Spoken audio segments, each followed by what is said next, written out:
اینجا آسیاست و این هم تاجیکستان در قلب آسیای مرکزیه که با افغانستان و ازبکستان و قرقیزستان و چین همسایه است و ما توی این قسمت میخوایم خیلی سریع حوادث اتفاق افتاده در این منطقه رو با هم دیگه مرور کنیم. از دوران پیش از تاریخ، یعنی از عصر سنگ و برنز و آثار یافت شده اون دوران میگذریم تا برسیم به دوران تاریخی. تاجیک‌ها وارثان مستقیم اقوام ایرانی هستند که حضور مستمر اونها در آسیای مرکزی و شمال افغانستان از اواسط هزاره اول پیش از میلاد ثبت شده.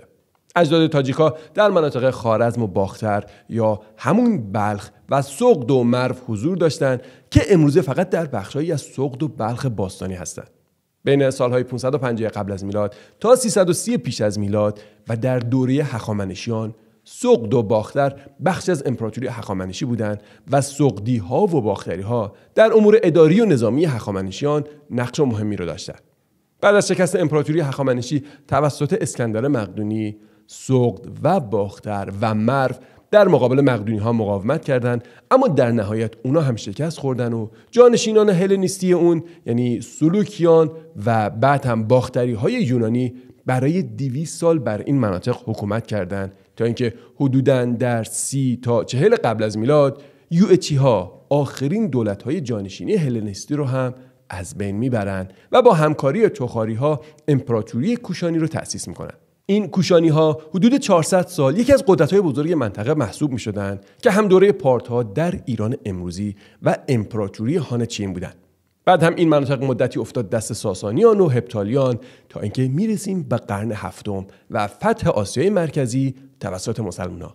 در آستانه حمله اعراب، سغد و بلخ یا همون باختر 2 کانون مهم تمدن بودند که فتح عرب در اواسط قرن هفتم اسلام رو به این منطقه آورد. اما جنگ‌های قبیله‌ای اعراب رو ضعیف کرد و با ظهور سامانیان بین سالهای 819 تا 999 میلادی تاجیک‌ها تحت حکومت یک سلسله ایرانی قرار گرفتند.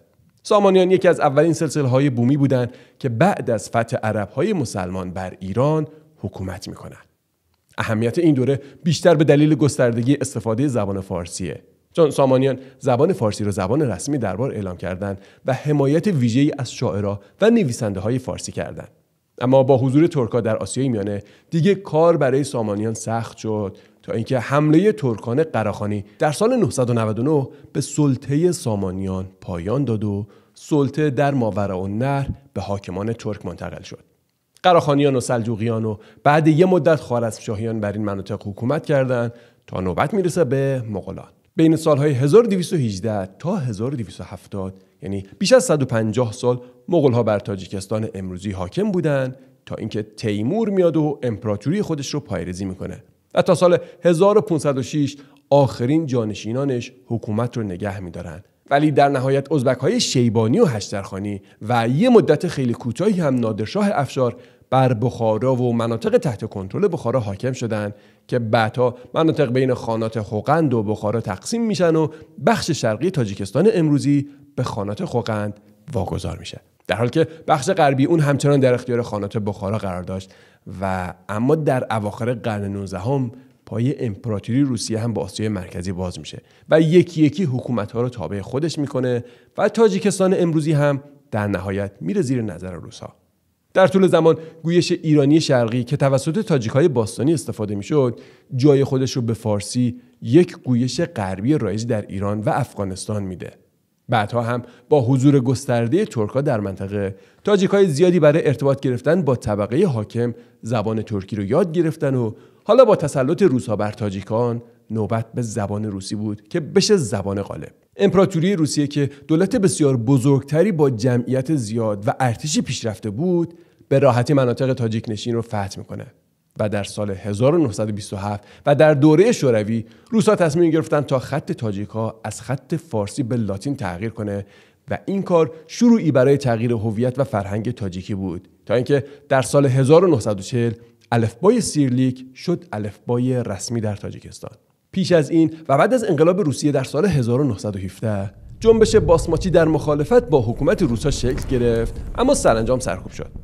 در سال 1924 هم جمهوری خودمختار شوروی سوسیالیستی تاجیکستان به عنوان بخشی از ازبکستان تشکیل شد و در سال 1929 به جمهوری شوروی سوسیالیستی تاجیکستان ارتقا یافت.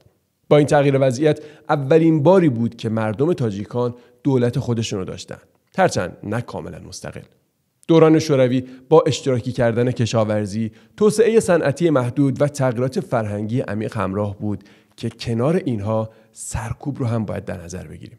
و توی این دوره تاجیکستان یکی از فقیرترین جمهوری‌های شوروی باقی موند. در همین دوران باباجان غفوروف کتاب تاجیکان رو چاپ میکنه و با چاپ کتاب تاجیکان به تقویت هویت فرهنگی و تاریخی و ملی تاجیکا کمک بزرگی میکنه که درباره باباجان غفوروف قبلا ویدیوی مفصلی رو ساختیم.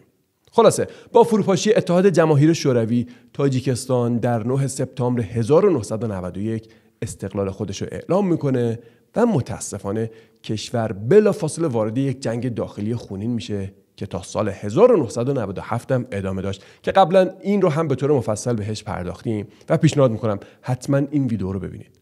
بعد از سال 1994 امام علی رحمان رئیس جمهور تاجیکستان میشه که تا به امروز هم همچنان در قدرت هست.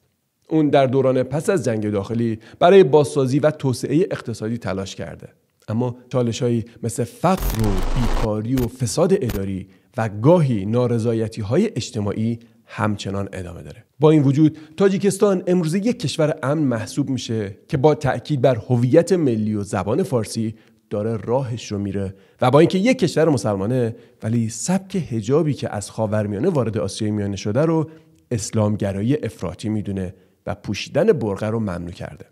این خلاصه کوتاهی از تاریخ تاجیکستان بود که با هم دیگه دیدیم. من حمید هستم و اینجا کانال درازه تاریخ. تا قسمت بعد، خدا نگهدار.